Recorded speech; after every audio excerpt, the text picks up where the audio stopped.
Welcome and welcome back. Just did a quick restart. I'm getting the background situated. Yep. I know. No, go away. Okay, there we go. Now we're going to change the background. Yeah, smash that like button, please. I hate asking for it, but the more likes we have, the more views we get. I'm just going to change the background real quick. Oh, this is a picture I just snapped from a Reddit post. Someone recreated a skull of, I believe, a Neanderthal that they found in France. So this woman is a digital reconstruction of what the face would very likely look like, considering the bone structure, the face structure, the skeleton structure that they found in France recently. This is like one of the best, most preserved skulls. And I thought it would make a good conversation piece. If you are a Reddit user, the comment section for this particular post is chef's kiss hilarious. It's absolutely worth checking out just for the comic relief alone. But for right now, we're going to hit that real quick as I search for the background that I really want to use. Hello, welcome everyone. We're just restarting the live.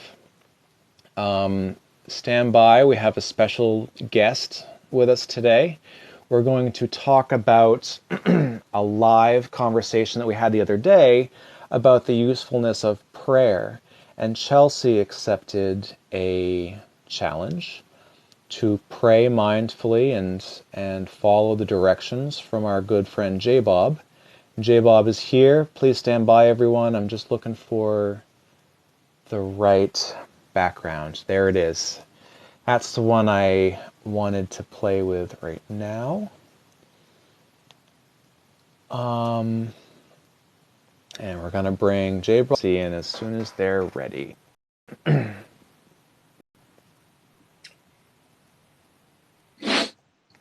What's going on? Welcome back. So that wasn't Lucy they found that you showed? No, basically none of the skeletal bones for Lucy were found. So Lucy Oh, is one of many versions of Homo habilis, I think. I can't remember what hominoid Lucy was, but the big story around Lucy was that it was at the time one of the most well preserved skeletons of whatever it was, Homo habilis, or right. one of the what we call a transition species.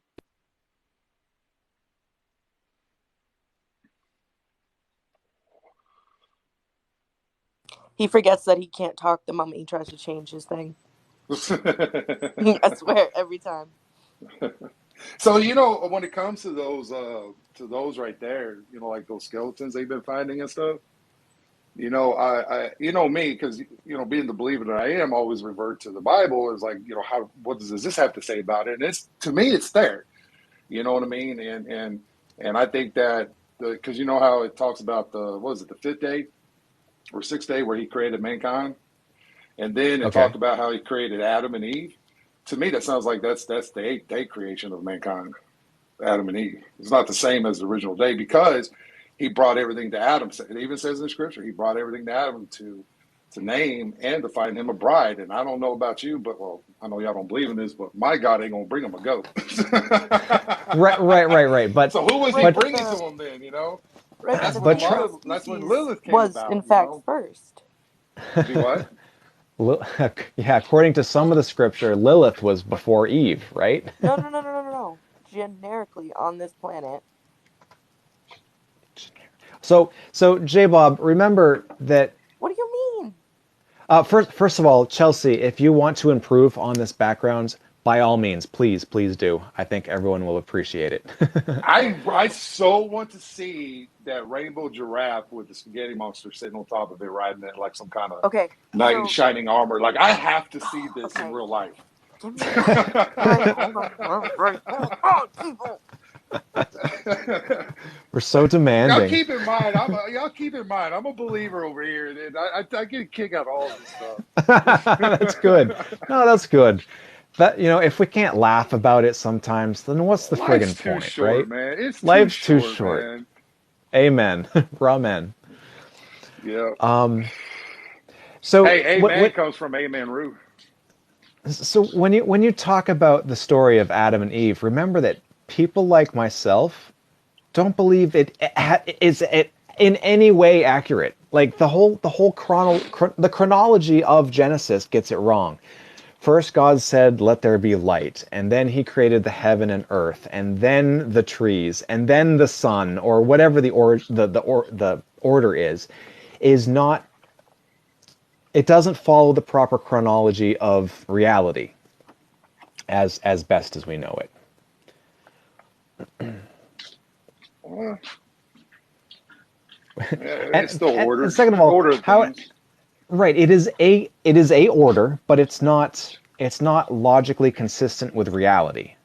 Right? We observe things like gas clouds, giant clouds of star material, eventually cluster together because of the force of gravity, and that creates a sun or the planets. Right? It all depends on how much gases versus rock and other material, water and things. Right? Like Neptune is a planet that's made out of drastically different quantities of like materials. The consistency of the particles that make up different planets are radically different from us. Look at Venus. Right. It's a or Jupiter is a gas giant. We don't to the best of my knowledge, we don't even know if Jupiter has a solid core or if it's entirely made up of gas.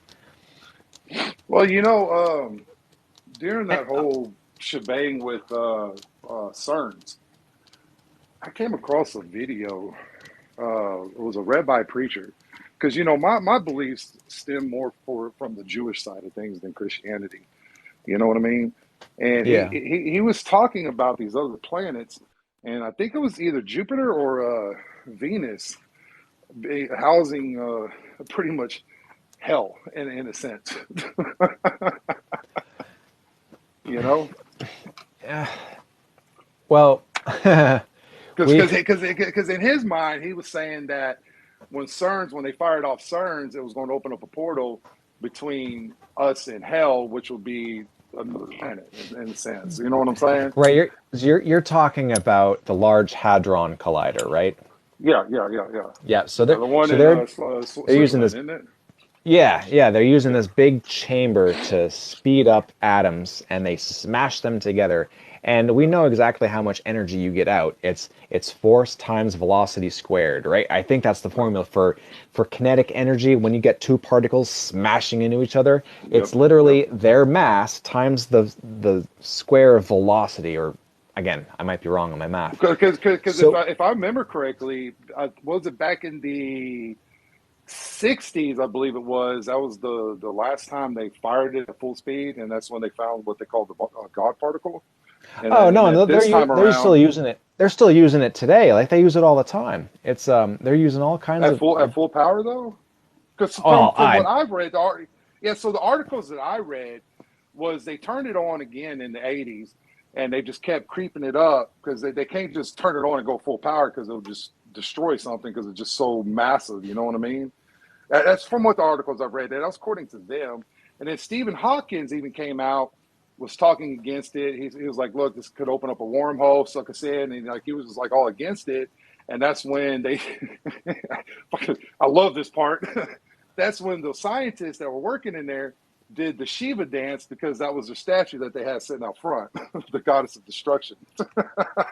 mm, yeah. Well, it wasn't in the 80s. This is a much more recent. I mean, Yeah, it's only been 16, running for like 2016. 10. Wasn't it 2016?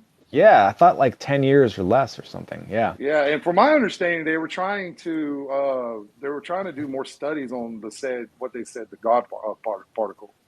Right. Well, They were the trying to Higgs find out. boson, it's the Higgs boson. It's basically Yeah, the glue that, or the, what was it? The force behind the strong nuclear force. Again, I'm yeah, not a physicist. yeah, I don't really know the details, yeah. but they were looking But for to sum it the up in thing layman's that is the terms, strong, right? yeah, The the thing that layman's brings us terms, they all was together. create. Yeah, they was trying to recreate the Big Bang to see how it actually came about. You know what I Yeah. mean? That's the layman's terms of it all. You Well, know, of course, there's just more remember, involved, but just remember to believe everything you see on the internet. Nothing's a lie. Everything very, is the very, truth. very pointful. Yeah, Right? very good And point. don't worry about doing your own research because thinking is Yeah, hard, right? it's waste of time. Waste of time. Let YouTube and TikTok do the thinking for you. There you go. How you say it, Roman? Ramen. Ramen, brother. See, you're going to be a convert by the end of the week. We're going to get you. We're going to wrap our noodly appendages around you and hug you close. Oh, so now we're going to be fighting with each other because I'm trying to pull you, now you're trying to pull me. How's this going to work? Oh. All right, Chelsea, are you still working on that, or do you want to get into your experience? Or You can absolutely answer a prayer, but I just got the best shit ever of my entire life. What? I'm what so happened? happy right now. You have no idea. Oh my god. Please, please, if you I did in fact pray last night. If there's anything that you want to like talk people into or like get them into like go in and explain your process, please. I will send Brian what I have. I'm so excited.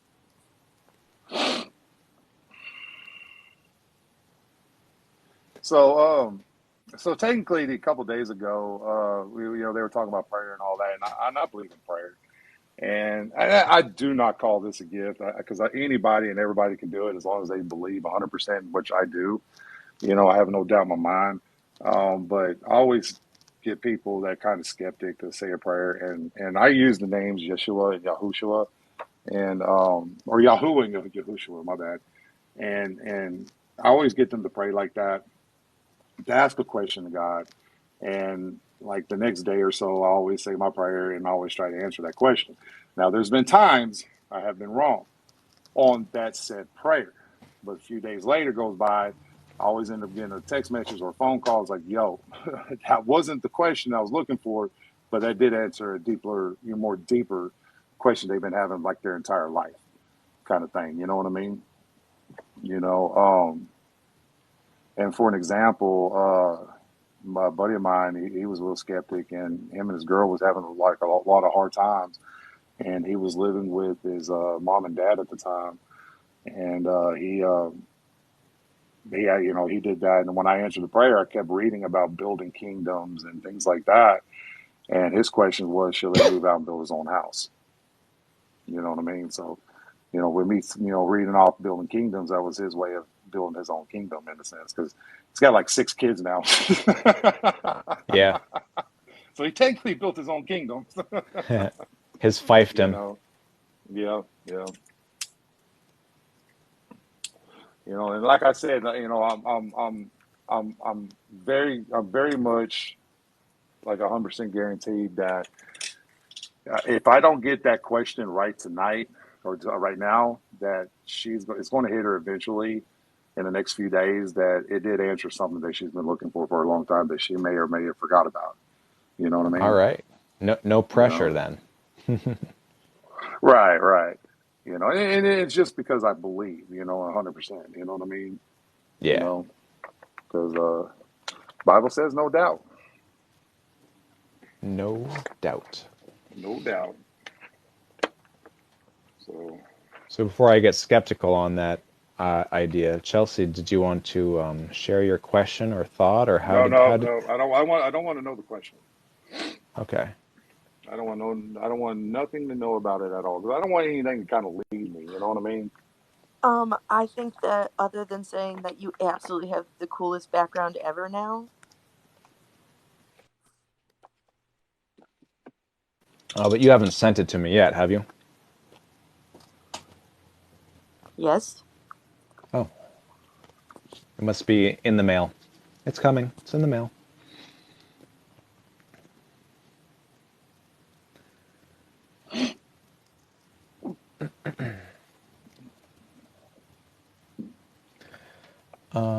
Well, are we waiting on me, I guess?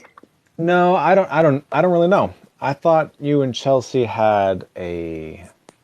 Yeah. Is there anything you want me to do? No, you said you already said the prayer and stuff. I did. All right, see if I get this. I don't know why I get embarrassed when I pray in front of other people. So bear with me. I don't You know. can You put know, it's yourself not on mute really. if It's you like want. it's more of a stage fright than embarrassment. Does that make sense? I It's was a like, you can stage put fright yourself on thing. mute if you want. No, that's okay. It is what it is. All right, y'all ready? Y'all don't have to do anything. I'll just listen. I'll do my thing, and then we'll go from there. All right, I'm dear ready. Father, Yahoo, I come to you and I pray to you for your daily bread, and I pray, okay, give thanks to everything you've done in my life, the good and the bad. I come to you with a humble heart, and that you would guide my mind to answer her question that she had asked you, um, her deep, deep question. In your son's precious and holy mighty name, I pray. Yeshua HaMashiach, on me. Okay. You can tell the nervousness in my voice. What the Yeah, but hell? that's okay. I had to get ready. It's his Is that holy headdress. It is. Yeah, it's Friday. Happy Friday, everyone. all right? Where's my eyeballs at? I need Not my only is it eyeballs. holy, but it's It's holy. Yes. Don't forget the flying spaghetti monster boiled for your sins. Give me my eyeballs. I can't read. And believe it or not, that's all new. I just started July. Oh, you're going robot voice on us. hold on. I think it's the Holy Spirit. Oh, No, that was my holy feet walking away from the phone. Oh, you need to keep your holy feet next to your holy phone. Jesus. Yeah, I'm grabbing it. I'm Jesus. trying to find my glass. I thought I had my glasses next to me. I had them in my hand. Oh, they're on top of my head. That makes sense. All right, here we go.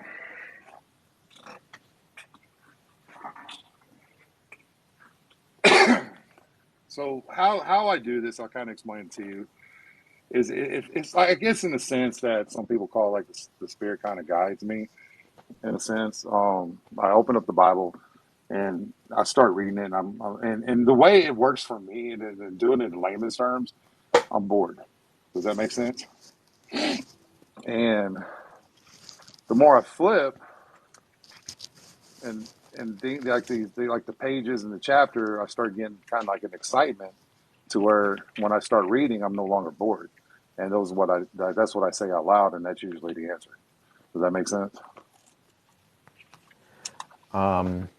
No, but okay. Now, keep in mind too, my Bible that I use is not. It comes from the King James version, but it is called the Hallelujah Scriptures. And if you was able to see it, it's pretty actually impressive. It's written in English and Hebrew, and it uses like the direct translation of the Hebrew words, and they put it into the English spelling. But except for the main characters, and speaking in y'all's language right now, the main characters within the Bible, like God, Jesus, they'll put it in actual Hebrew writing. You know what I mean? Yeah. Um, So here, what I heard is at once upon a time there were a bunch of Hebrew and Greek and other writings, and then during during the Council of Nicaea, they decided all the details. They hammered out what is God, and mhm, then the King James Bible was written centuries later mhm. and written for a very specific purpose.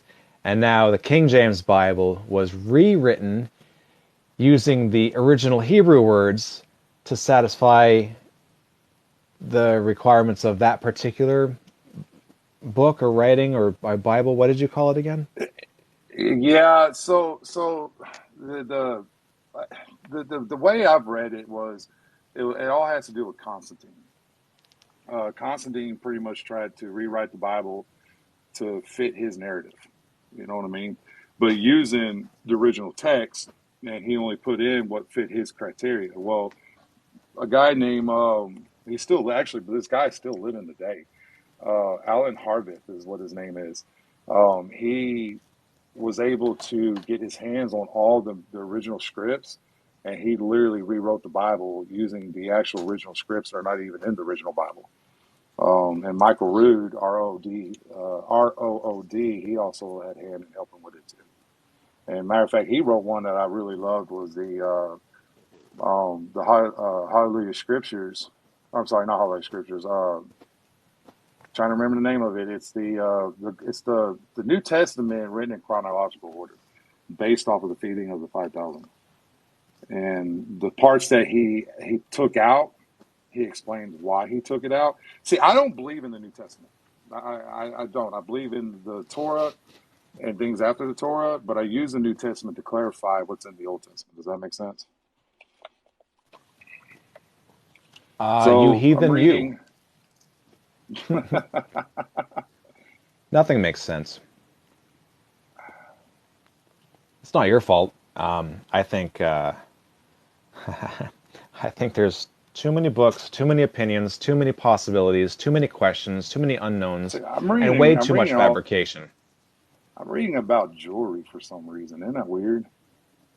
So you just open the Bible up and start reading at random, and then when you're not bored anymore, that's the message that God is trying to use to answer your prayer or Chelsea's That's prayer. what. Is that Yes. That's what I okay? believe. Yes, that's what I believe. Yes, So absolutely. Yes. whether or not you deem yourself bored is entirely dependent on your I can't. what I don't read. I observe. don't read. I don't like reading.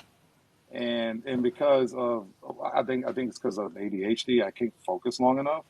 You know what I mean? And when I'm able to actually focus and not get so bored with it, that's you know. Does that make sense? Yeah, I have some people in my family who don't read very well either, No. because of problems with their eyes, physical problems, or just a lack of practice. I mean, practice makes perfect, right? Actually, I have a book that you might actually be very, very intrigued on. It's about the Knights and Templar, and I'm trying to remember the whole thing about it. And it describes in there that Jesus was merely just a man, but he was a priest for a certain group of people that were Yeah. like that was like the original Knights Templar. You know what I mean? And that there was only groups of people that were like that, and there was always the oldest in each family that was qualified to do so. You know, and I'm trying to remember the name of that group.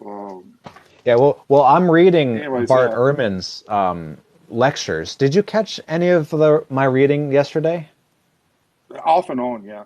I Okay, had you in yeah. my So headphones. Bart Ehrman is the guy. He went back to the source material. He's giving college lectures on what he discovered and learned, and that's maybe I'll continue a little later or tomorrow.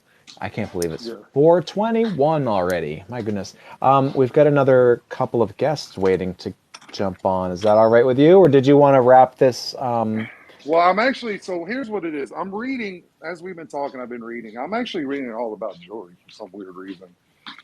Um, don't know why. It's weird. Actually, never even read this verse. So here's what I got.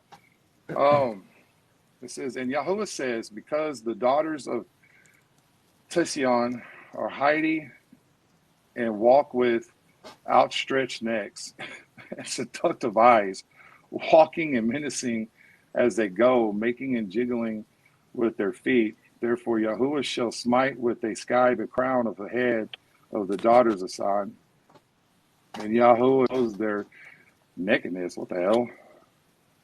And that day, Yahuwah takes away the finery of the anklets and the headbands and the croissants. That's the part that stuck out to me. the pendants, the bracelets, and the vials, the headdresses, and the legs, or the leg ornaments, and the sashes. My eyes are really cross-eyed right now. Like it's you know what I'm going through, so it's kind of hard, you know. Chelsea, I'm going through withdrawals right now. So I'm it's very been sorry. three That's days. terrible. It's 3 days without any painkillers because my doctor messed up my my uh, my appointment time. You know what I mean? Yeah. So So Sorry I to hear that. have a really serious back injury, and from the very beginning, I have absolutely refused to even start painkillers because I won't start. I won't. I started taking them back in 2013, and I've been on them ever since from a truck accident that I was in, and but that was Yeah. back when it wasn't a really huge thing. You know what I mean? I mean it was, but it wasn't like I didn't know no better at the time. You know. And I kind of regret doing it, but then again, they do help. Right? I don't know how else how to say it, you know, but I don't like the way it does. When I don't have any for a few days, it just really tears me up all the way around. Yeah, Yeah. man. Well, I It hope says, you and shall recover. be instead of a sweet fragrance and smell of decay, and instead of the belt, a rope, instead of the braided curls, boldness, and instead of the festival robe and grinding or girding, GRDING, I of guess. sackcloth, and branding instead of the loveliness.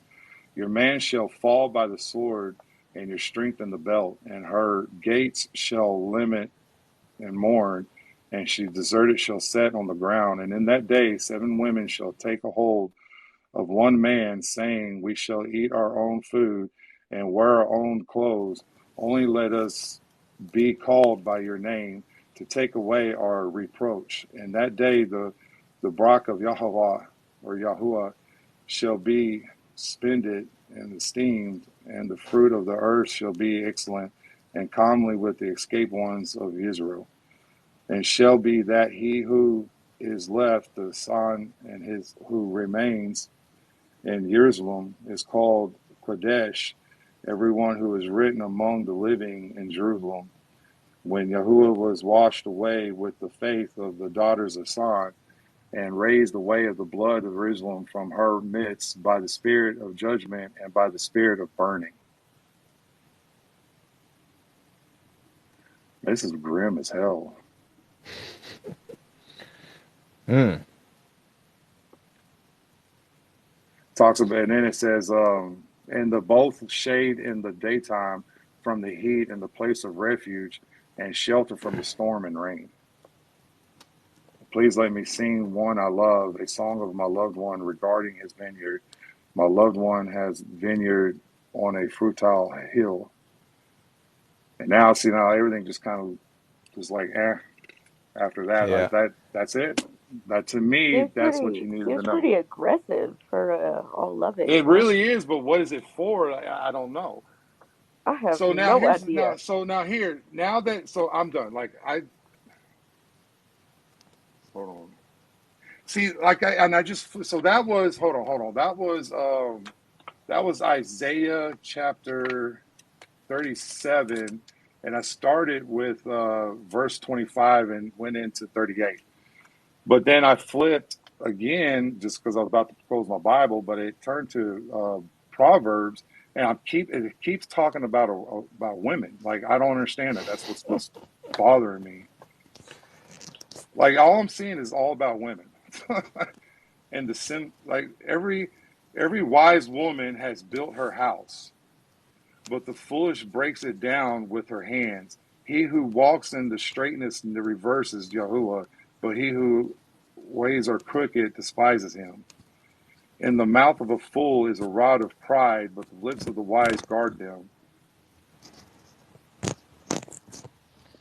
Sounds like some wacky poetic stuff to So me. yeah, so I'm done. Okay. Very So good. now what is your I question? appreciate you. Now you can tell me what your question is. So I wanted to know if God truly felt the way that he did about the firstborn as he does about the unborn.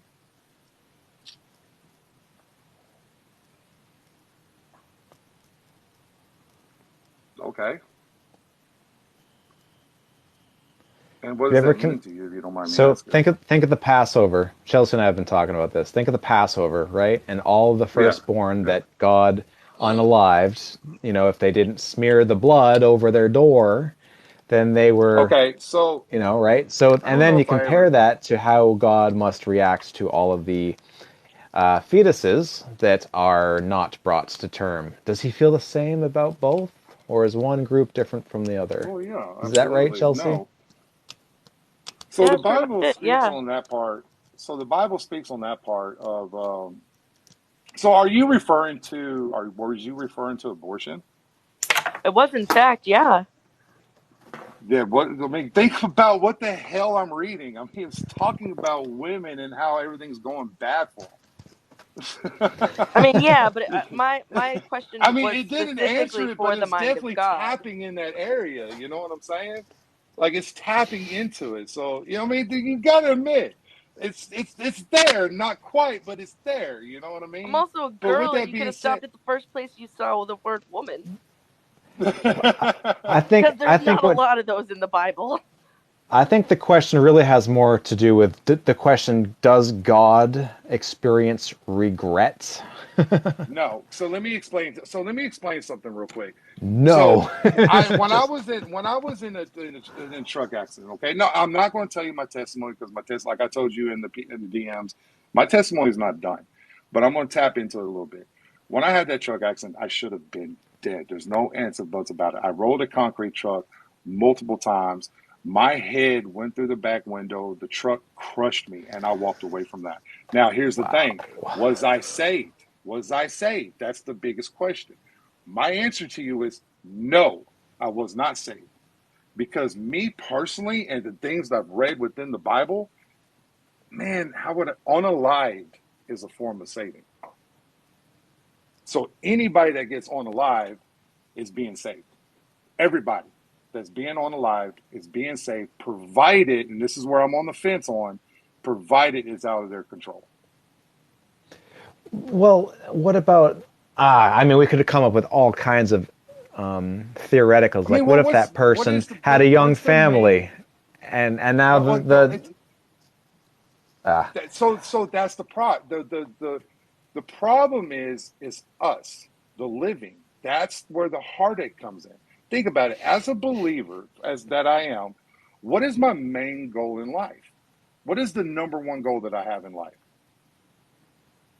As a believer uh, that you know of Christians, yeah, Jews, even Islam, to accept Jesus and be brought into heaven, to heaven, right?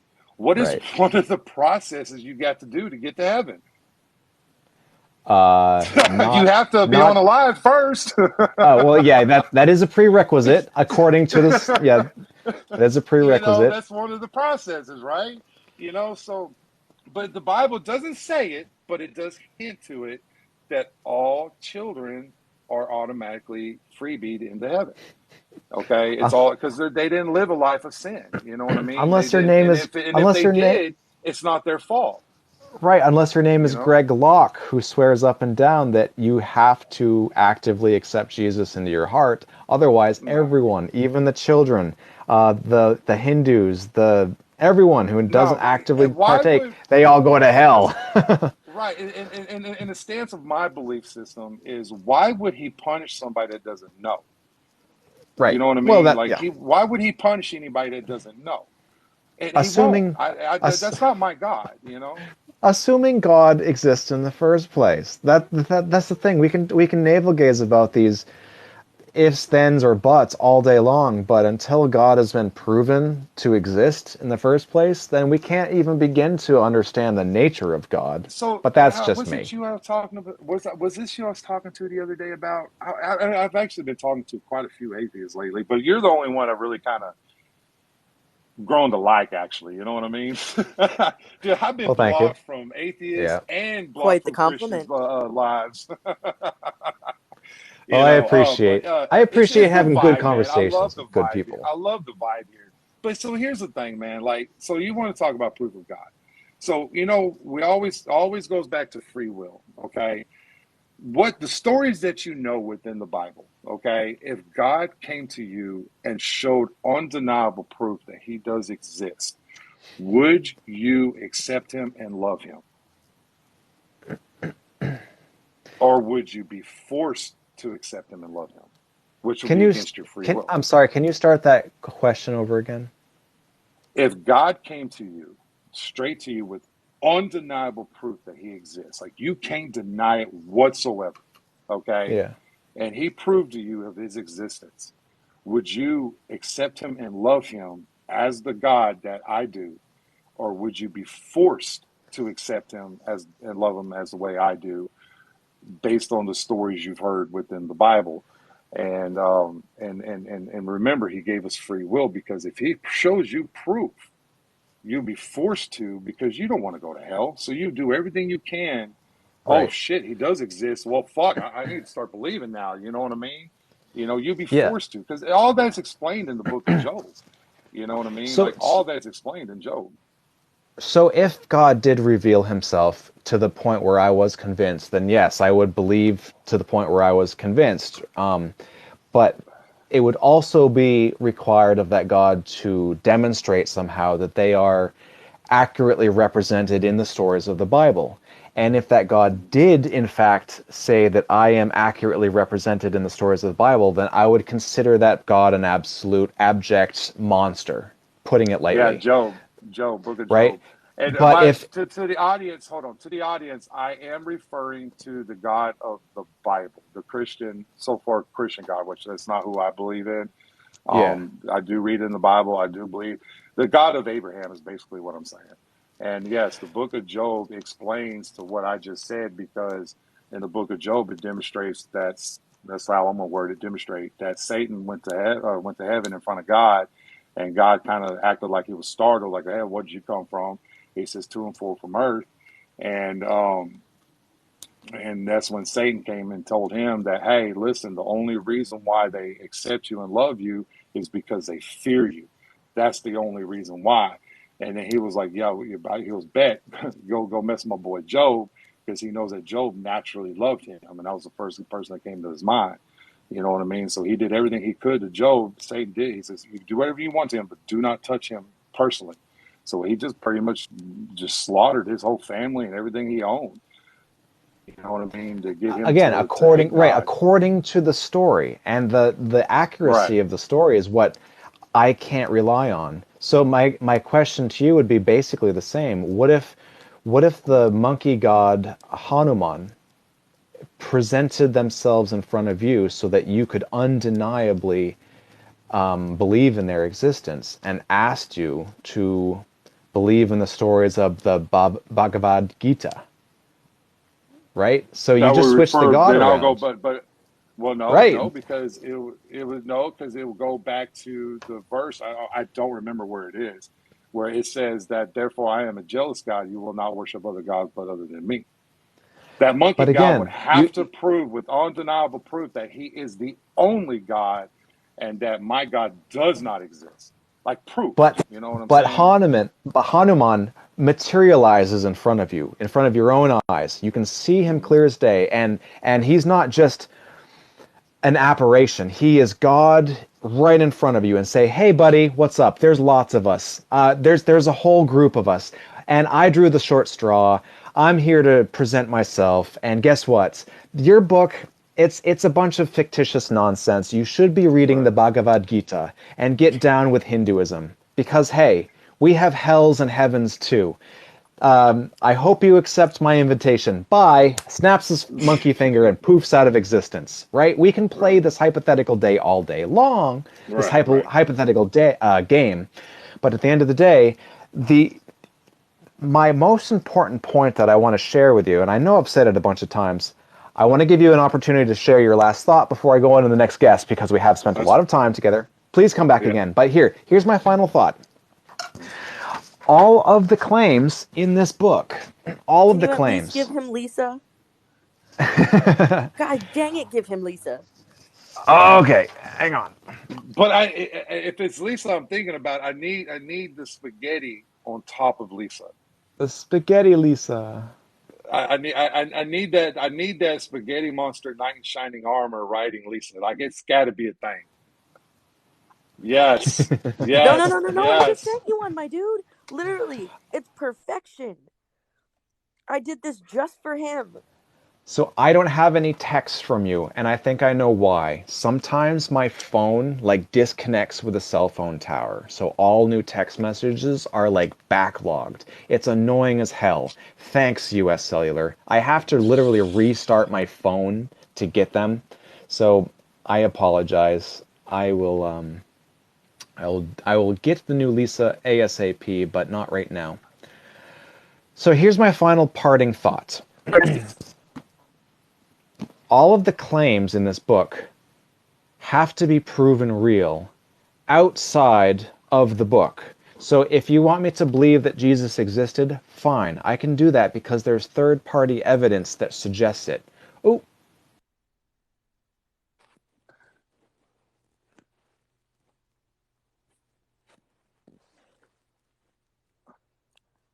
I I'm guess he just smart. got the I text know how to get message. around cell phone towers. I guess he just yes. got the tag. Got Dis- Discord to the rescue. Okay, Pick your favorite. I don't care. I like them both a lot. Yeah. that sounds Yes, friggin' awesome. yes. Love it, love it. all all rejoice in Lisa the rainbow giraffe's glory. Leaf be upon her. I want you to know how much time it took to try and get around the stupid freaking noodles.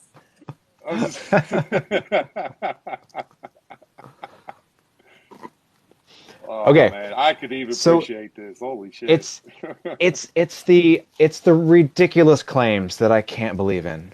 Like Jesus was the son of God, or that Moses was 600 years old when he built the boat that brought two of every kind, or Lot's wife was turned into a pillar of salt, or that simply smearing blood over your front door prevented your firstborn from being slaughtered by God. Right? These are all stories that are based in some kind of reality, maybe, but loosely, and they have been blown wildly out of proportion, translated, retranslated, re-retranslated, and it's like the game of telephone times 5,000 years, right? So So, with that being said, I do have an answer for you on that.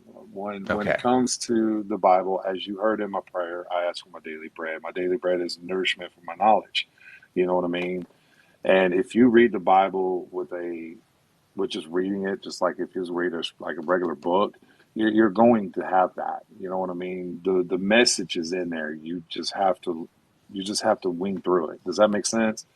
You can't just read it like a book. You have to read it open minded and read it. I guess basically what I'm trying to say is without trying to beat around the bushes with the Holy Spirit. Like that's the only way. The Ruach Kadash, and that's how you're gonna get your daily bread. So I had a buddy of mine, and I guess here's gonna be my closing thought. I got a buddy of mine that brought this to my attention, and I'm not 100% on his page.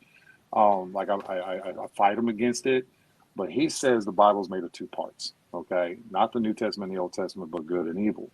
Okay, and that Satan and God both read the Bible. It's up to the person reading it to decipher which is which. He's a vegan because the Bible tells him to be a vegan, but yet the scriptures that support us eating meat, that's where he comes from. That's the part of Satan. Does that make sense? So basically, like all the bad that you read in there, like you were referring to, is part of Satan, where God is nothing but peace. And if you read that, it does explain that. You know what I mean? So there's some truth behind that, but I don't know how much of it is. You know what I mean? Because me personally, I believe that we all have a purpose. Every living being on this planet has a purpose. Some for food, some for companionship. You know what I mean? And that goes to, of course I'm referring to animals. I believe that's the purpose. Yeah, and when it comes to her prayer, I was reading a lot of women getting punished in a sense. Are you still there, Chelsea? Am I saying your name right? Oh, You are I'm indeed. listening. I can No, still hear you. So when it comes to your prayer, it almost sounds like to me that these women are getting punished for abortions. By God, so how heartily, how my heart, even though it's heavy on my heart to say that, and it kind of, to me, will make somebody like y'all run away even faster from thank God. you so You much. know, and I love that, by the way. That is Thank amazing. you. But that's what it sounds like to me. You know what I mean? And in a Thank sense, I think I answered it, but I don't know. I don't you. know. It's up to you Thank how you. you want to take it. All right, J Bob, thank you for your testimony. So, We love you long I time. hey, Raw much man. love, y'all. Much love, and thank y'all so much. And it's a blast. It's a blast, man. And I have to say this one more time before I go. Y'all are amazing. Y'all. I just love the vibe in y'all's lives, even though we do not agree whatsoever on a lot of things. It almost sounds like politically, religion, everything. We're completely going to be butting heads on it. But I love y'all. Thank y'all for having me on here, and I thank y'all for y'all's vibe. It's amazing. See, we see can all safe get space, along. man. Yeah, safe Safe space. space. All All right, man. right, y'all Be have a well, good one. brother. Yes, sir. I think the biggest difference comes down to active listening. He evidently knows how to listen, and so many people are just waiting for their time to speak. And we're all guilty of it. I do it too from time to time. It's a learned skill. So, Oh my goodness. We had not some guests that were waiting a long time. do it. Claire, are you still there? All right. So, not only did I ask God a secret prayer that I did not tell you about, but it had nothing to do with women. So, Yeah. Hello. Welcome. What's on Hello. your mind? So back to your question. I love the unicorn, by the way. this is Lisa, the rainbow giraffe. Thank you. um, but I was gonna say, so I used to be religious, just Christian. My grandparents were Christian, and my mom was an atheist. So my mom didn't believe in God, but my grandparents did. And I just remember when I was really young, like, to me, I believed in God because I was scared of what would come after if I didn't. So, like, I believed in that religion out of fear, not out of, like, true belief. And I think that anybody who has any beliefs, it's okay to have, like, it's okay to believe in whatever you want as long as you aren't hurting anybody. Like, that's where I come from. But to push it on somebody in a negative way, like, if they don't do this, this will happen, or you don't believe in this or else, like, I just feel like Yeah, like it's writing not. legal law, like legislation about moral values that you find from the Bible, or for example. Yeah, and, like, also just, Yeah. like, just Did you see that very women can wear descriptive. in the house? What? Sorry, I got really heated. I'm so sorry. I got really upset. Did you see that they are making laws currently because they found out that abortion is legal federally right now because women's rights are federally protected and we now federally have the right to health care. So now they are trying to make up laws about medical conditions that do not exist, and they are trying to legislate what women can wear in the house. They're trying to legislate their clothes, how many buttons can be on their shirts, whether or not they're appropriate or not. I had a breakdown this morning watching the news. I'll send you the video, Bri, I promise, because I For saved it and I tagged realsies? it. I'm not kidding. I got so mad. I got so mad because not only did a Republican woman bring it to the floor, but she was like, it's ridiculous. You would think you would ask people to dress respectably and they would be able to handle that. And she was like, ma'am, you have had men staring at our chests for 3 days trying to tell us whether or not this is appropriate or not. And you don't think that's irresponsible? Like, I'm seething, seething. Wow. Sorry, Yeah, please continue. that's really upsetting. Jeez, I was just listening to what you said. I was like, that is wow. Oh my gosh, I don't even know what to say. Oh my gosh. Restarting to what I was saying though, yeah, I just had been religious out of fear. It was a fear based. And as I got older and like started learning more about religion, I just kind of came to be like more, I had more resentment towards believing it, and a lot of it just seemed really far fetched and unexplained. And I'm a far believer in like science, and I like to have things like thoroughly like proven to me before I just like believe in it, especially if it's like what I go by with my like life. That's a And good stance to take. That's like a good also stance. just like the roles that it like I'm so like personally I'm also bisexual, so I'll run into people who are Christian and they like have just said some really upsetting and mean things to me, called me the F slur. I'm not gonna say it because I don't want you to get cut off, but Yeah, anyway. thanks. And I was like stunned. I was like, wow, like growing up as a Christian I was told to love everybody regardless of what like was like I had no hate for anybody. So hearing that from somebody who's supposed to be like all loving and caring, like it really like took me back and made me think. And like also learning about how religion came to be, I just feel like so like back in like Roman times, people believed in God because they were scared of dying because there's all of these people dying in mass numbers and they were scared, so they held on to something, which was religion, Christianity, because it made them think that like after they would die they would be okay, they'd be somewhere with their family, with their like, and it made them feel better about passing. And then as people came to get older and started having different beliefs, less people became Christian. I feel like it kind of induced more fear on people because it's like if you don't do this, this will happen, rather than like looking at it as hope, but rather than if you don't, this will happen. I feel like more people looked at it as such a more positive note, and now people look at it because they're scared of what could happen if they don't believe in it. And that's where I came from the longest time. And then I took a step back and analyzed that, and I just realized that, like, I don't believe in God because there's no thorough proof, and I just can't live my life by something with no proof behind it. And I don't mean like what the Bible says proof. I mean like what you guys were saying before, like if it appeared in front of you or something, like yeah, if I could see it myself then I would believe in it, but there's just like too much just like it just sounds kind of wild to me. And like I don't know, I also like wonder kind of why the Bible doesn't like talk about atoms and stuff, considering that's like the building blocks of life. And there's just so many different things I could talk about and reasons as to why, but like I just thought that was kind of interesting. And it doesn't talk about like viruses or bacteria, which ended up killing so many. But if they were like, if they could have the not like the knowledge of bacteria and viruses and not just kind of like explain to them, it would have saved so many people and Yeah, we cured yeah, so many. we have the gift of hindsight now. You were thousands of years after the Bible's stories were compiled and translated and retranslated and translated and put down into copies. Like the printing press wasn't even invented until 1440. So everything had to be manually transcribed and mistakes happened all the time. And you're right. Modern medicine, our understanding of biology and what the stars actually are, everything now has been revealed. The truth has been revealed through science, through the scientific method, through observation and testing and repeatability.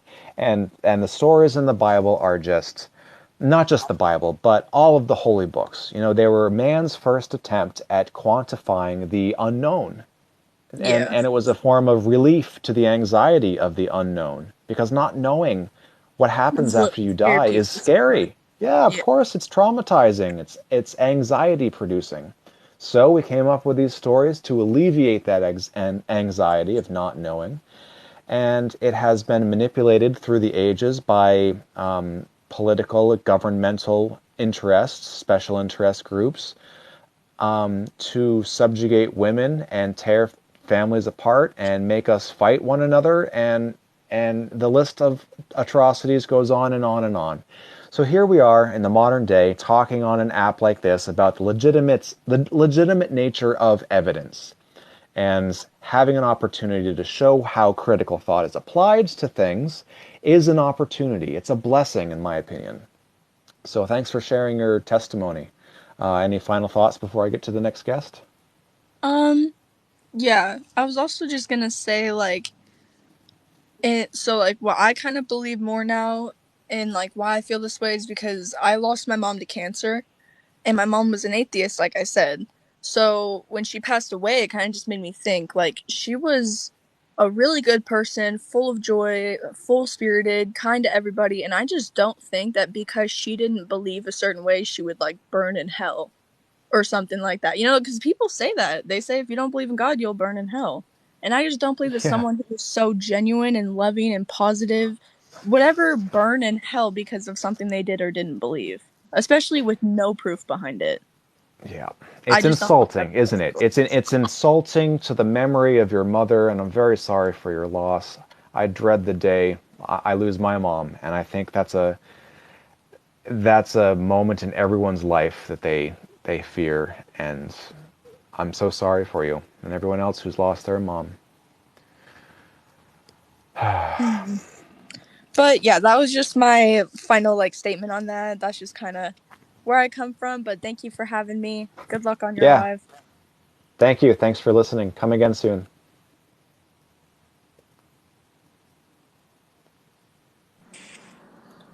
Hello. Hey, my friend Brian, how you doing? I'm good. How are you today? What's on your mind? I'm doing great. Last time I spoke to you, you know, the next person who followed me, he told you something that's really profound. I don't know if you remember. He told you that he doesn't think he's a good person. He said he doesn't think he has a very strong moral compass. Remember? He I do said remember. Yep. yeah, yeah, those people do exist. So my what I'm trying to say today is this is why I was telling you before he got, like before I left, I was telling you that I think bottom line is the Bible, the rules of the Bible, thou shalt not kill, do not steal, do not take, sleep with another person's wife. All those rules are actually good for me. That's why I chose to be religious, to be to be a Christian, because um why wouldn't I do something that is good for me? So when one of the reason why I'm kind of a little bit afraid of people who say they don't believe in God is the issue of what is your moral compass, like what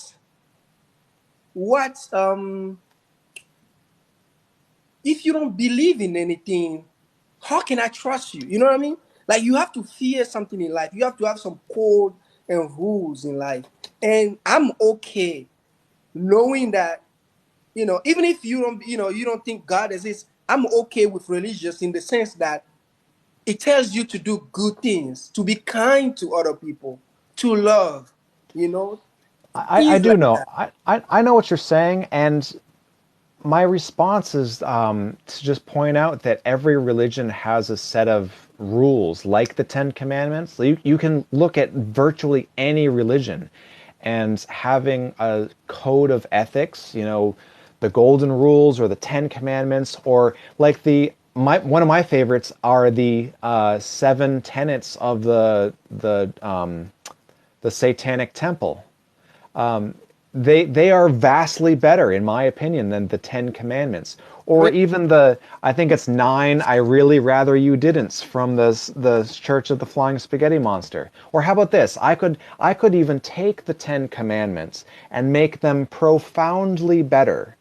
By one simple example. First of all, let's think about, I don't remember what number it is, but don't covet thy neighbor's wife.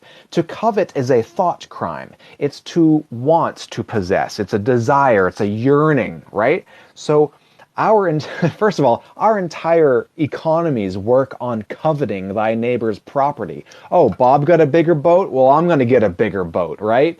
So I could instantly make the Ten Commandments better by replacing that, or even adding an 11th commandment that says something like, Thou shalt not own people as property.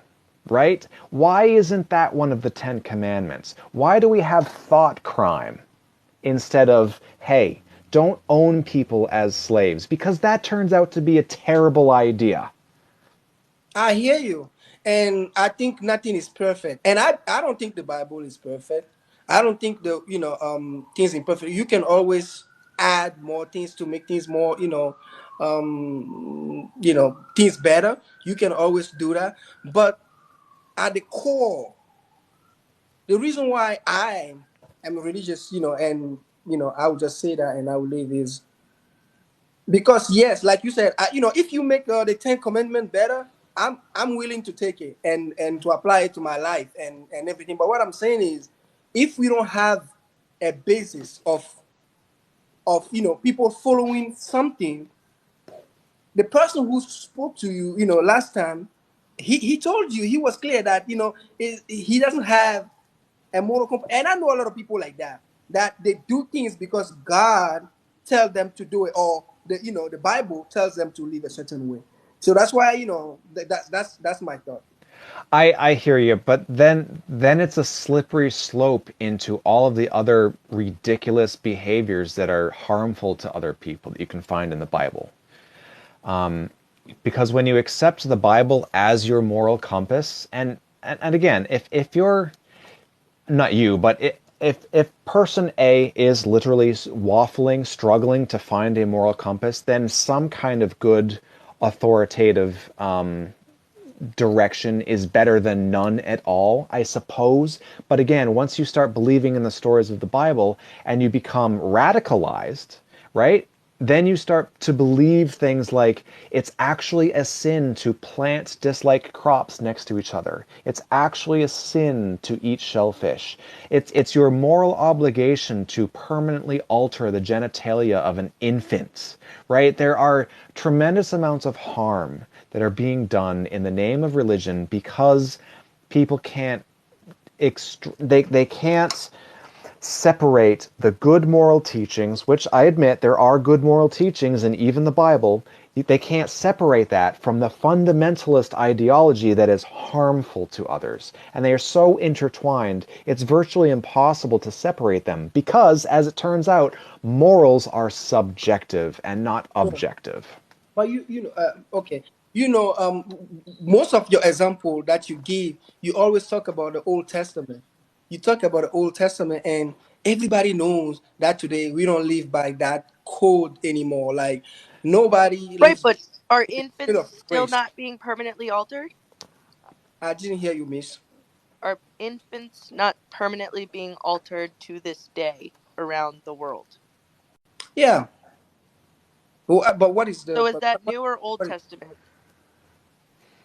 sorry? Well, so if we wanted to talk about the separation of New and Old Testament, you said most people don't still look at the Old Testament for their moral compass or moral values. But that is forgetting or ignoring, cherry picking the reality that a tremendous amount of people still practice these harmful rituals or practices, like the permanent alteration of the genitalia of infants. Yeah, but those are usually cultural situation. Those are The cultural The norms. Muslims do it, the Christians do it, the Jewish community does it. There are tremendous amounts of tribes in Africa, Eurasia, all around the world. There But are permanent changes done to infant children long Men, before they reach male the and age of female. oh, you male have and female, right? oh. That would never be done had it not been for a religious practice because it's a sacrament with God or whatever. Well, okay. This is what I'll say before I leave. Um, Being a Christian is being a follower of Christ, meaning the Old Testament is a period of the law, and that period, if you take examples of from that testament, yeah, Do we're you gonna have some, of course, you're gonna make a lot of sense. But if Yeah. you talk to me in the periods of grace, where because I'm a follower of Christ, I believe in what Christ says, can I not ask you a question then? things that happened before, or what the Jewish people, the Jewish law ask, the people to do. Like I don't subscribe to that. I subscribe to Christ. That's why I'm Christian. I'm a follower of Christ. So if you tell me something that Jesus Christ says that is not true or that is problematic, okay, I'm willing to listen. But all my conclusion is, listening to Christ, it is always good because everything he says is good for you. You know, it's good. Don't kill, don't steal. It gives the humanity a moral compass. Let me. That's all I want to say today. Thank you very much, my friend. Yes, So I'm this is a version of the red letter Bible. okay. All of Jesus's words are in red text. How do I know that Jesus actually said what this Bible claims Jesus said? How do I know that he actually said it? Or is it possible, in fact, not more likely, that the writers, the authors of Matthew, Mark, Luke, and John, and everything else that came after it, is it possible or even probable that they rewrote history? They molded Jesus to fit the hole that they wanted to shove him in as the Messiah, as the Son of God. Everything that Jesus didn't claim, like he was the Son of God, there's when you actually study the historicity, the actual legitimate words that were used in the manuscripts that the Bible came from, you realize that what the Jesus that you think you know never existed. He was morphed from this man who never claimed to be the Son of God. He was morphed by the writers and the authors who came decades and centuries after his death. They morphed Jesus into the Son of God. And we're actually learning that as we're reading, among many other books, this Bart Ehrman, who was for a long time a Christian scholar, literal scholar, knows how to read Hebrew and ancient Greek and read the Mesopotamian transcripts from centuries ago. And he talks Set about how out to Jesus, prove the Bible. he set out to prove the Bible to be true. And he found out that Jesus was created. He was fit. He was molded to fit the narrative that you think is real.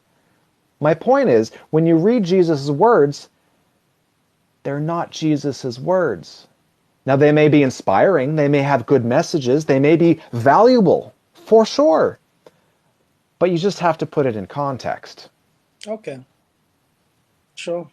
Sure. I mean, yes. I mean, you dig, deep into these things. I didn't get a chance to read the material that you just showed me. I have absolutely no idea, what it says. But you might be right. But what I'm trying to say is like when somebody brings a message to you, like you might be right. But when somebody brings you a message, you have to make a judgment. Is this good for me or not? So, like, I think we are basically saying the same thing. I think the Bible is good for most people because it gives you a basic, a moral compass. Yeah, if you dig deep and you think about it like you are thinking, not everybody needs to think like that. To be honest with you, not everybody needs to think deep. Most people just need to have like a basic moral compass and to go about their life. But thank you, thank you for Okay. for this Yeah, conversation. I'll be for back, sure. and next time I'll convert you to Christian. I always fail, but I'll keep trying, my friend. Hey, do yourself a favor. Read the Pick book. up No, one. highly recommend. Read the book. Yeah, pick up any of Bert Ehrman's latest works. This was published in 2000 and was it 13 or Oh, 17? Bert Ehrman. Ehrman.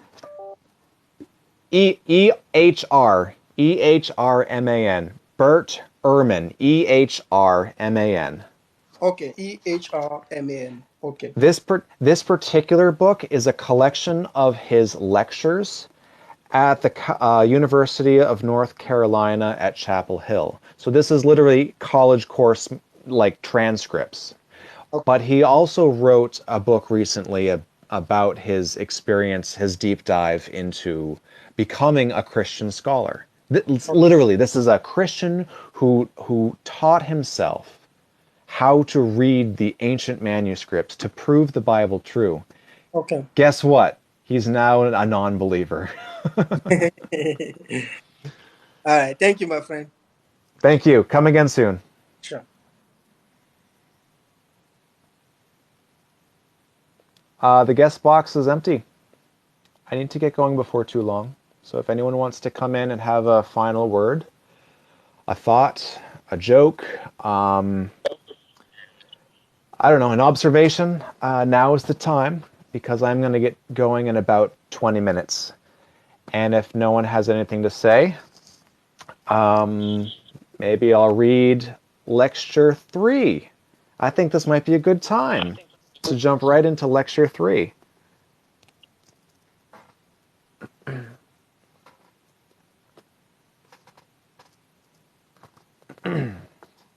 All right, this is Lecture 3 from Bart Ehrman's How Jesus Became God. As we've seen, in the vast majority of the inhabitants of the Greco-Roman world were polytheists. They did not believe that there was a great chasm between the divine and human realms, but understood that these realms could overlap. We have looked at one model of this overlap, divine beings being human. In this lecture, we will look at the two other models, humans born to gods and humans who were exalted to heaven, usually at death, to become one of the gods. Oh, I have a guest. I'm going to take them and we'll continue after. Hey, how you Hello. doing? Good. What's on your minds? Um, I don't know if you remember me. I think I was on here maybe 2 days ago, and I asked you what's the benefit of believing what you believe, and Yeah. and I came back. So I had, and you know what's funny is I was scrolling, and something similar to that came up. So I decided to ask you this question because I said the benefit of me, not even belief of just Jesus changing my life. I said I used to be a thief and stuff, and I I used to do remember. something. Yep. You remember now? Yeah, I Okay. think you came on right after our previous guest. I'm sorry, I can't remember his name. Yeah. Yeah, but I just was scrolling and I just happened to see you back on and I was like, I'm gonna come back and ask him this because ask you this question. So the question is, if God does not exist, what's the reason of morality? If there's no ending, you understand what I'm saying? Like Yeah, if good we just question. die and go on the ground, what's the actual reason of morality? Why not just be selfish and do what we want when we want because we all going to the same place? Right. So morality is a social construct. We all have a different morality, and it's shaped by the fact that we are social creatures, right? We exist in a society. Typically, there are very few of us who choose to be hermits or isolating themselves. And we know that we have a higher chance of survival and reproduction if we behave in a moral way, a socially acceptable way. So the purpose of morals is to get along with one another, basically, and the other animals that we share the planet with. Like we want to have good moral characters towards our pets or the animals that we slaughter for food, right? We don't want to be cruel, unnecessarily cruel. We want to treat them with the same respect or the level of respect that they deserve. And an unfortunate fact of the human condition is that some of our brains are physically wired different. Some of us do not have empathy for others. And those people have a moral compass that isn't aligned properly. And there are ways to align it, but I think finding a holy scripture like the Bible or the Quran or the Bhagavad Gita can lead that person to a place of immorality. Let's put it that way.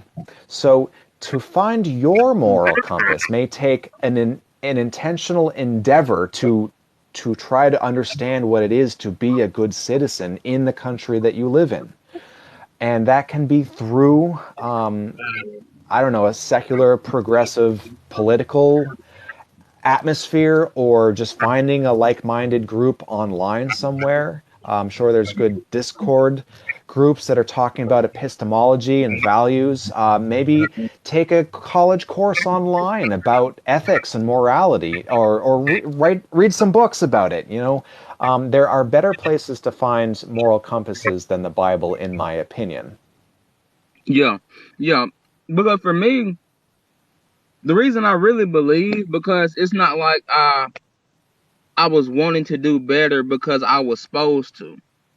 It's like something in me just wanted to be better, and that's why I actually believe, because it's like I just said, it's pretty simple. Like, I can't explain it because it's really my interpretation, but because I grew up in the church and then I left and I was doing all kind of things, and it's like I would tell everybody what I used to do, because it's like I used to do that, and it's not like I really don't care. That's one reason also I don't care about telling people things I've done, because I don't care to be being judged. Yeah. So for me, it wasn't like I supposed to do better. It's like just something in me wanted to do better, wanted to love others. So that's why I really believe that Jesus Christ and God is real, because it just changed me. I'm not gonna say I did a 360, because I just wasn't a menace, but it just made me want to do better. So yeah, but I guess what I'm saying, I understand what you're saying, on the moral compass and things like that. But I guess so because it sounds like it would be no purpose of like what would be the purpose of life almost. Also, like if we Yeah. all going to the dirt, you understand what I'm saying? Like, I understand what you're saying. Just continue to keep the earth up and good and well, and we not have a civil war. But what I'm saying is, what's the reason of that if we all gonna end up in dirt? Like, why? Because Right. So natural as humans, we're selfish. Whether some are more selfish than others, just an example of, I think well, most parents love their kids more than some other random kid. I don't know if we'll say right. that's selfish, but like, um, I don't know how to So, put it. so you're right in a big way. Even acts of tremendous altruism, to give, to be altruistic, to be a volunteer, or to give your time or money for, to feed the homeless, or whatever your mode of altruism is, at the end of the day, is also a selfish act, because you want to live in a society that is better than having the homeless people on the streets, or starving to death, or no one wants to live in a society where children are neglected, or starving. So to be altruistic is a selfish endeavor. It's because we should all want to build a better society together, because when we are a stronger, healthier society, we I guess all my have a question is better why. chance of survival and reproduction. Yeah, I guess my question is why, if we know the ultimate end and there was no Yeah. reason for No, it.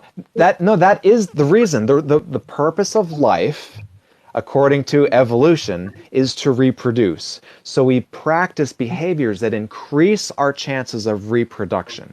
We want to make society safer and healthier so that our offspring have a better chance of survival and passing on our genes. That is the evolutionary response to why do we do the things we do, right? It's purely an evolutionary adaptation to want to reproduce. But I think what you're asking is, what's the purpose if our bodies just die and there are no souls that live on in heaven forever? But those are the questions that can never really be answered. There's no good reason to believe any of that. So we have to find our meaning of life within ourselves, because the only life that we know for certain exists is the one that we're experiencing right here and now. So, Yeah, my suggestion is to learn meditation. Become aware of the moments, live in the moments, try to calm yourself, free your mind of anxiety, right? To be the best person that you can, so that you can have an opportunity to help others. okay, okay. This is also something that for me, I don't know, people say it's logical thinking, but for me, I would question myself, okay, about the afterlife thing. I'm not gonna say it has to be an afterlife, but for me, it was like it's many people in this world that do not dictate when they leave this earth, and I was like, it just seemed like it had to be something after. If somebody can just come, put a bullet in your skull anytime at any point in day, and then that's just end all. That's just the end of it. You had no control over that. It was Yeah, it's just evil. tragic. It's Yeah, it was horrible. just evil. And Yeah. then, and then, yeah, and then for me, it's just hard to comprehend that this is all because of things we cannot control. If you understand where I'm coming from, like it happens every I day. do.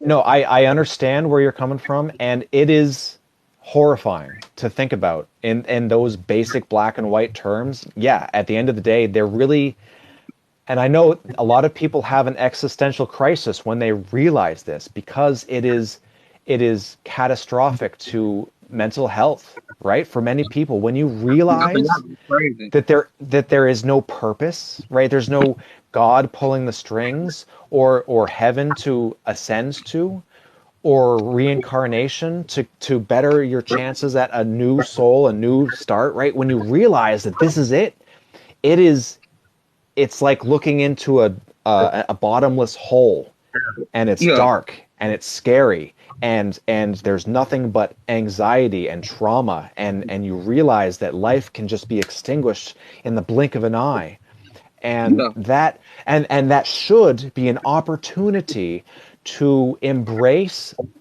the fact that we only have this one life, and we should make it the very best experience that we can. Try to smile. Don't get bogged down in the stress and the anxiety of staring into that bottomless black hole, because that will lead to ruin. If you're stuck in despair and anxiety and depression, that will lead to ruin. So take a deep breath, relax. Everything's going to be okay. Take it one step at a but that's time. that's the whole point. You don't know if everything is gonna be okay. That's Right. true. So we have to fake it till you make it. Yeah, and that's why it was just hard for me to think this can't be all. This can't be. It can't. Somebody can just come in your house the other day. A YouTuber didn't die, but it's just so much tragic things happening, which I believe personally to me, as the world has gotten farther from God, it just has gotten worse. And I don't see how people just don't see that. Like I did a video on a 6 year old. He brought, the I don't know if you can say the Yeah, pow pow. let's be careful with our language, but I would like to point out quickly that statistically, life has gotten safer, healthier, and longer in this age from any age before. Before modern medicine, before oral hygiene, before a legal system that I know. Let's not even get started on the tragedy of our police state, right? That's a whole nother can of worms. But if you consider length of life, happiness indexes, infant mortality, But you know, like yes, the yes, crime still exists. Like murder still happens. Yes, I understand, but we also live in a world where that tragedy is now fed to us in a 24-hour high definition news cycle that is in many ways a crime against humanity. News used to be like the Walter Cronkites, bringing you the facts. Here are the facts. But now they got nothing but opinion and conjecture and nasty, horrific pictures to show. Like, it, every time my 91-year-old grandma turns on the television, I can set a timer 15, 20 minutes, and she's all depressed and anxious. And, oh, Brian, why are they talking about the war in Ukraine? And oh my goodness, look at the flooding. And I say, Nana, you can't change this stuff, but it's making you anxious. It's raising your blood pressure. You can change the channel, right? You go watch a cooking show. Go watch the Hallmark Channel. Watch something entertaining. There's nothing you can do about the war in Ukraine. You're 91 years old. You don't need the stress in your life. Smile. Be happy. Don't be anxious, right? Yeah. It's going to get to the point where I have to literally block the channels, and I don't want to have to do that. But she's stuck in the cycle of, I turn on the television, I'm going to watch the news because that's what she's used to. She watches the news, and guess what?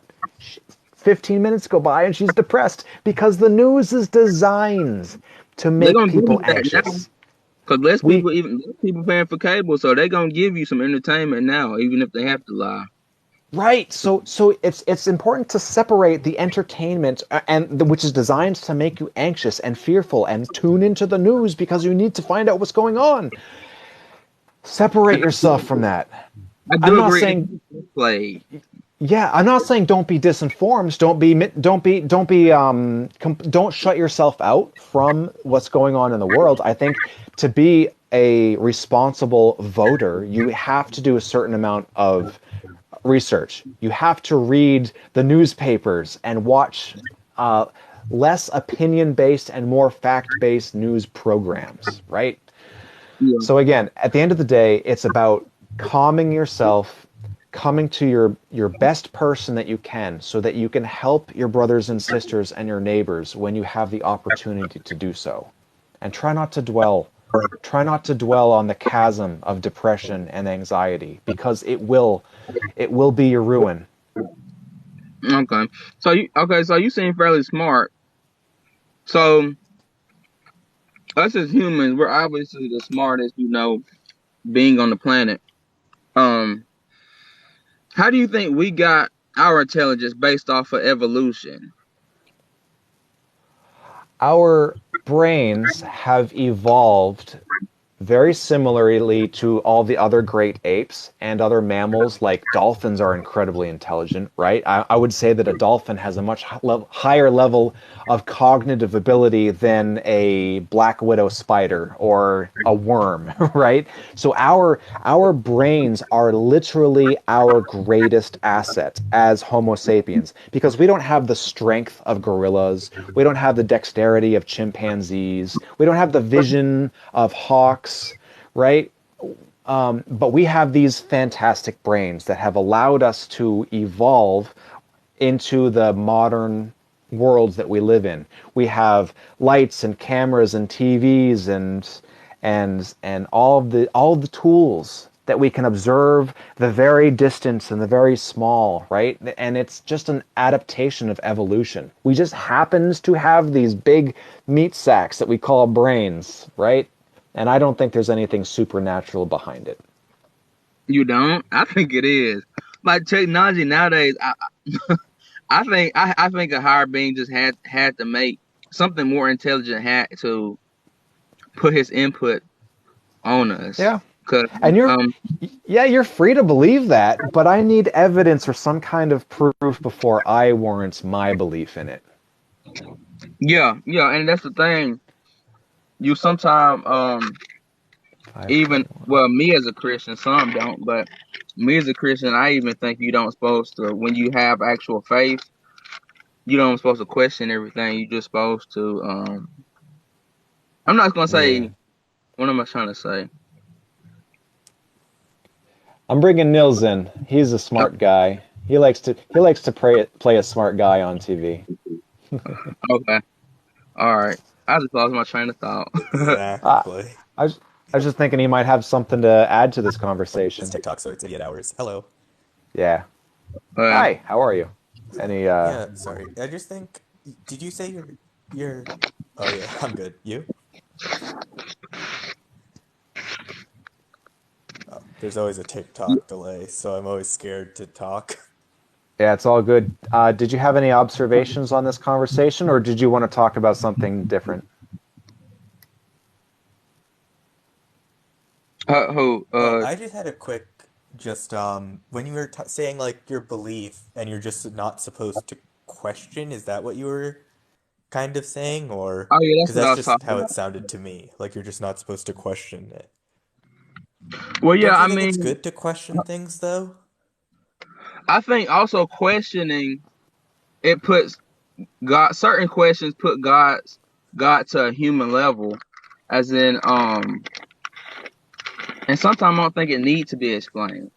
Like to me in my life, I believe He has done enough for me to, you know, um, convince me. And I don't think it's his job. It's up to us to search first. But I think he's done enough basis to convince me that he is real. And I don't think that he have to, just have me have a dream and he be like, "This is God. I'm real."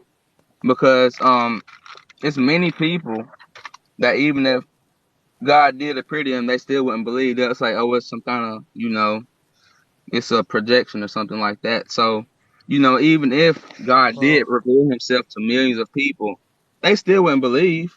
So that's one reason why I don't yeah, but even. well, You I said, feel like that would be different. If he revealed himself to millions of people nowadays, I think that they believe. you think so? I think we'd have some sort of proof or evidence, right? Because when we say when we talk about God and say that he can interact with the material world, we're saying he's measurable in some way, right? But we just Okay, let don't me find think any of an measurements example of that how can't he be could reveal. explained without like with natural phenomenon that need to be explained with God. Sorry, that was a Yeah. little messed up. We don't find any measurements or anything special that needs to be explained by God. It's just you can explain a lot of stuff without God. So I'm just like curious why you believe it. So it's just like you've seen him in your dreams or something, or Oh no, it's mainly I'm gonna give all y'all, everybody that's not a believer gonna say it's coincidence, but um okay, so one night, this is just one example of many things that happened. Like I said, I was raised and then I fell away, you know. Well, you may not have been in here. I fell away and I didn't believe because I'm like, it's no way all this thing can be going on. But I guess you saying, how did he reveal himself to make me believe? mm-hmm. Yeah. That's what you asking. Well, Okay, that's so okay, yeah. yeah. Yeah. I think it's a little delayed or whatever. But okay, let me explain one uh example, I guess. One, like I said, I kind of used to be cold hearted, like I told the host. Not cold hearted, but just I just genuinely wanted to do better, and that's why I say I can't really explain it to anybody else. But like I just wanted to do better as a person, and nobody came up and told me you need to do better. For the most part, nobody didn't even know what I was doing, things I was doing. And me, it's just like something in me just wanted to do better as a human being. Um, so that's really like Couldn't just that have been something inside of you and just oh, sorry, just like because it sounds like you're saying, oh, well, there was something inside of me that changed, and that was God. Is that where you're going at? I'm not Like gonna say God made it, that I'm not gonna change? say it was inside of me, but I just wanted to do better. Like, cause like most Christians want to do better because they know they're supposed to do better. Me, I didn't want to do better because I'm supposed to do better. I just wanted to do better. And I wouldn't I read my Bible or anything.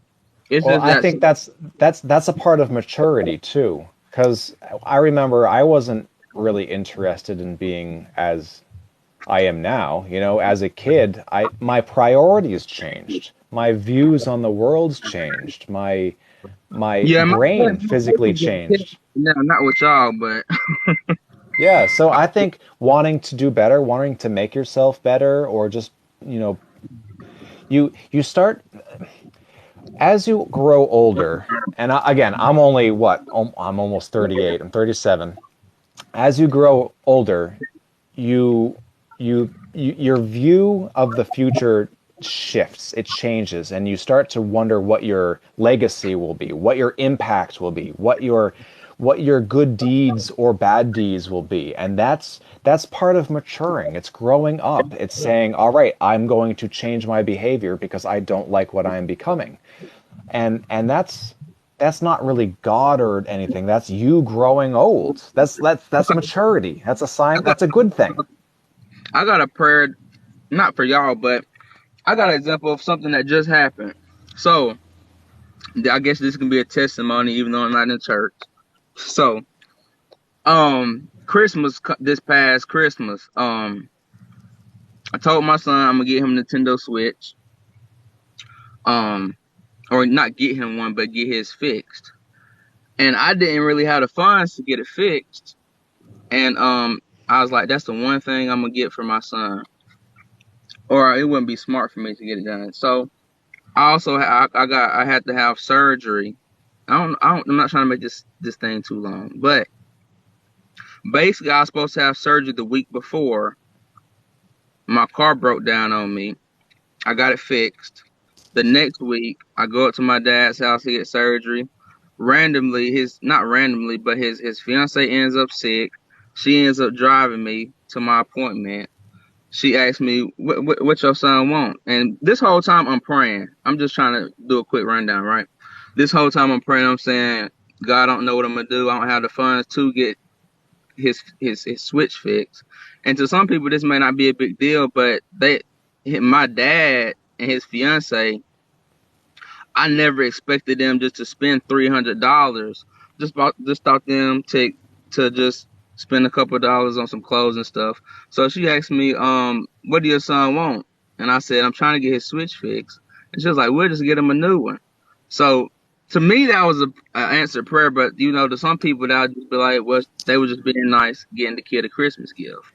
But for me, I genuinely believe if I didn't I'd pray, say your prayer, you say what? yeah, your prayer was answered, but your prayer wasn't answered by God. It was answered by people. People looked out for you, people loved you, and so people tried to reach out and care for you. See, I can't It's say not, I that don't know if that's because a they didn't testament hear to my God. I prayer. think that's a testament to human kindness and spirit.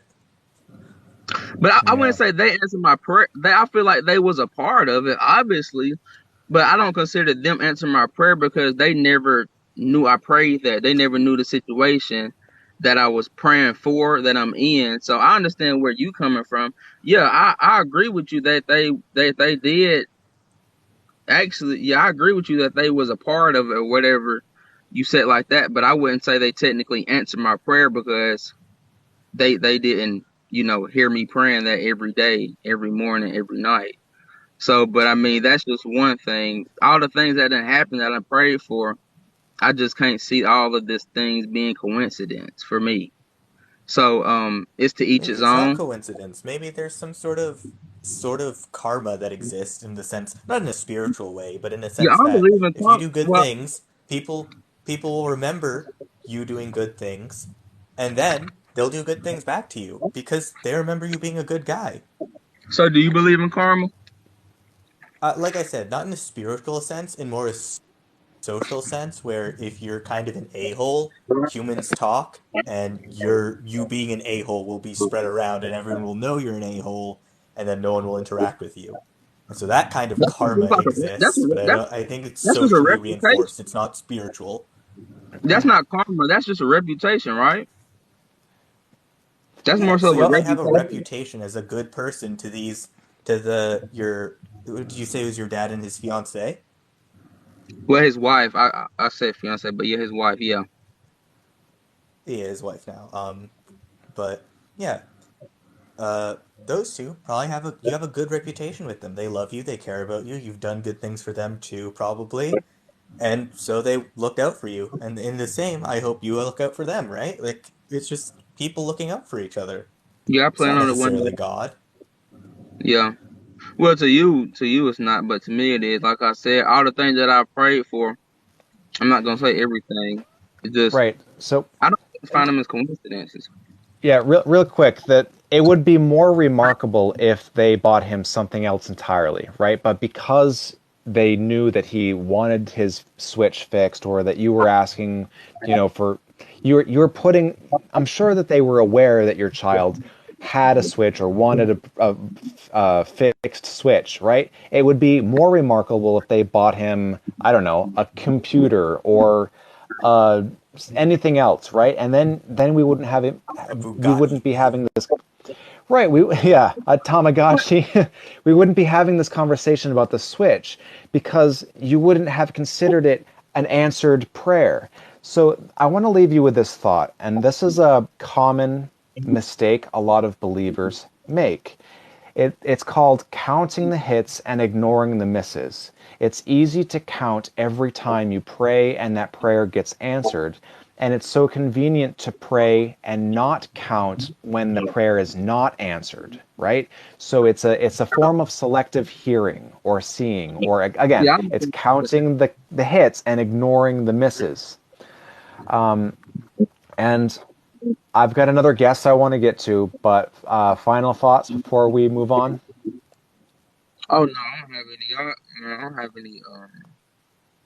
No, Okay. any fun. Well, Yeah, have a blessed day. yeah, you too. Come back again, and I hope something we said helps. Just don't despair. Take it one day at a time.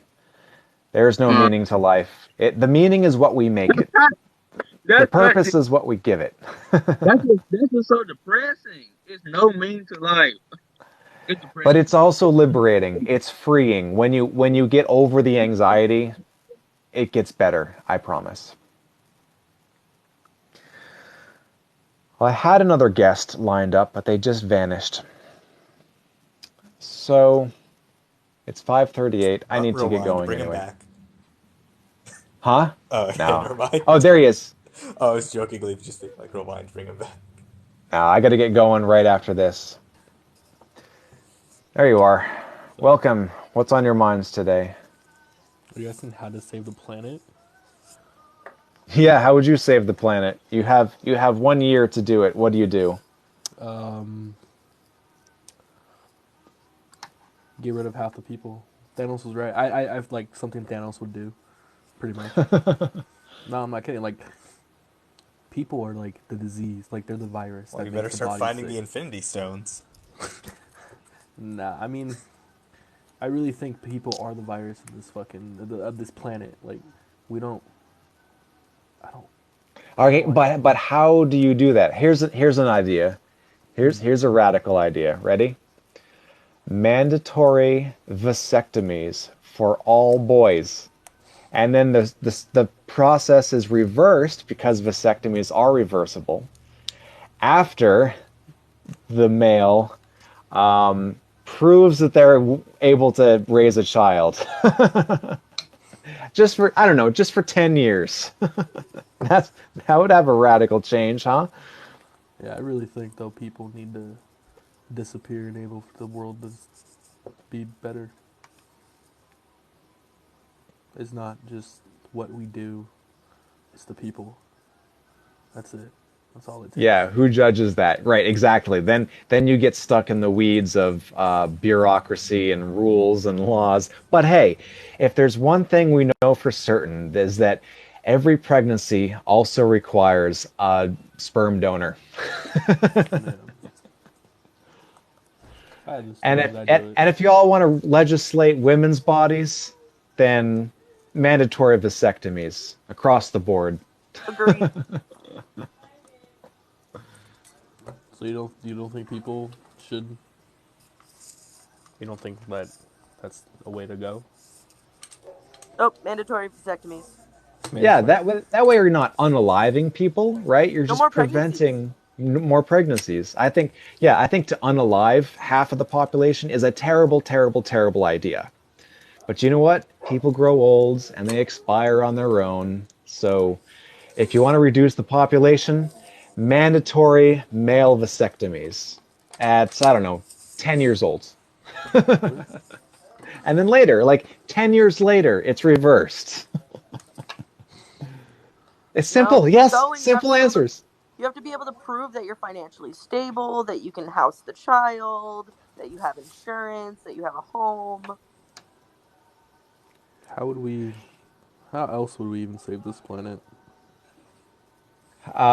End factory farming is another good one. Stop production of Cha- plastic. Radically changing our diets to a holistic, sustainable agricultural practice. Switching Promote to the nuclear use energy would of help a lot because, promote the sorry, use of contraceptions, clean energy. I don't know if I would promote nuclear. That is an interesting discussion, but certainly clean renewable energy sources, tidal generations, geothermal systems, it's wind and the same. solar. The Nuclear the End the space. commercialism. But the problem with nuclear power is the long-term storage solutions of the waste. So if we can overcome that hurdle, maybe, but they're not clean. Nuclear power plants I'm so sorry. Veganism require. is Oh not the best wait, no, way. there are I'm like so a sorry. million new like designs for power plants for nuclear power. Oh, sorry. Also, you lagged a bit for me, so it kind of jumbled. But there are a million new designs for nuclear power plants that are way more efficient, way better for the environment, et cetera, et cetera. And also, nuclear plants are already way better than coal plants and stuff like that when it comes to danger, when it comes to Watch the movie meltdowns, when it comes to a Chernobyl. I lot of other promise you'll change things. your mind. No, but How that's the thing. It's just people are just scared of it because of stuff like that. But No, nuclear is I actually honestly like think that our future safer than generations most. deserve a chance. how does There an are so RBMK reactor explode? Did you watch the movie? Do you know the answer? How does an RBMK reactor explode? The answer is lies. No, I'm not. the fact Lies. and the I only fact know that the there are general still runnings of reactors this that are of a operating reactor. under these pretenses and lies. Right, and then you subcontract to the lowest bidder to build the plants, right? When you have big government budgets to, Wait, but or this even isn't a private problem with budgets, nuclear energy. This is a problem with who builds it. yeah, and you think those problems are just vanished? No, there's always room for error. There's always room for tectonic activity, flooding, No, tsunamis, earthquakes. What happens when yeah, a but that's the hurricane, same a problem that like tornado? regular plants will have. Yeah, but the difference between a I coal think like plant, as dirty as it is, and a nuclear power plant is that when the nuclear power plant explodes, we release a tremendous amount of radioactive isotopes into the atmosphere and the water and the ground, and it causes chaos for centuries. At least a nuclear power, yeah, but a they have a coal whole bunch of plant protocols burns in place down, to and it like just burns down. re- Yeah, again, don't they have again, a we whole bunch of like protocols in place to reduce the emissions in like and also the chances of that happening are pretty low in general because of they're like Right, but sturdily there are built. still plants Like operating they're under like the newer false. ones are like or the Right, newest but like it's the nuclear older plants ones are that's the problem. I There don't are know. still old ones. I think there's a lot of propaganda around nuclear plants. I think they're pretty good. I think there's been too much stuff about like, oh, but what about like this one that exploded or this one that exploded? And I'm like, first of all, I think the Russia one Someone just said exploded because it nuclear is was 100% terribly safe. designed and terribly. right, right. That's the thing. You're never going to get around No, no, human stupidity, 100%. Nothing's mistakes. 100% like, Right, but right. it's safer. It is statistically safer. However, That The would that's my long you term argument. would you problem, swim in the water outside of Fukushima today? Also, am I lagging or are you? One of us is. I don't know, I but think it's but me. I'm sorry. would you want to go for a little Depends. How many swim radioactive? Okay. outside of? Would you want to go into the Pacific Ocean outside of I would do it Fukushima depending today? on how much radiation is in there. Right. Guess what? How There's a long ago was lot. it that There's the there's a bombs lot. exploded? 2011 is when the earthquake knocked out two of the reactors in Fukushima, Japan. And to this day, the problem isn't solved. The problem is nowhere near solved. It's a disaster. It's a fucking clusterfuck. There's so much radioactive water that they're pumping into the Pacific Ocean every day still, like to this day. I don't eat Pacific fish anymore. I don't. If I need to go to the grocery store and I buy fish, it's definitely coming from the Atlantic, not the Pacific. I don't know. I feel like you could say the same stuff with stuff like BP oil spills or like all that stuff with oil and coal. Yeah, Like but it it's just not seems like nuclear is genetically just altered. cleaner. No, It but like is and it No, it isn't. is Like too, isn't it? think of all. You have to consider all of the externalities from building a nuclear plant. That includes all of the diesel fuel and other fuels burnt to make the concrete, move the materials, the steel, all of the Oh electrical yeah, of course. systems, But the afterwards, isn't it like refining. cheaper Right, and it's the like better? refine. It's not. Also, Well, we so can make look, thorium reactors too now, we can't we? we actually so we've done the calculations. Look at the dollar per megawatt, and nuclear power is among the most expensive. Is it? Wait, let me do it Yes, actually. and Because there are zero insurance companies in the United States that will insure a nuclear power plant. And because of that fact, the US government passed legislation that said we will insure nuclear power plants. So when they explode, it's the taxpayers, you and me, that pay for the cleanup. And as we all When, know, not if, there's when. and yeah, when. And as we all know, there's no corruption in government, right? Like all of our government officials are gonna clean that up, right? For sure. Legislation that United States nuclear power plants. Not. Sorry, I'm also reading up about like the cost and like the emissions and So stuff. when you find out It seems long it's better for term, emissions at least, like, how much which makes damage has already sense. been done But to our planet due to the nuclear power, then there is no way that we can move forward thinking that it's safe. The problem is that there is so much of a campaign to try and go backwards and undo what has already been done. But like when you look at what was it, like 40 Hiroshima bombs an hour were leaking out of Chernobyl, and it was open until 2001, 2002, something like that. It was open for more than like 50 years. It's You got to called the think about Price and sorry, real quick. It's called the Price-Anderson Act, legislation that ensures the disaster relief and cleanup by the American taxpayer. Price-Anderson Act.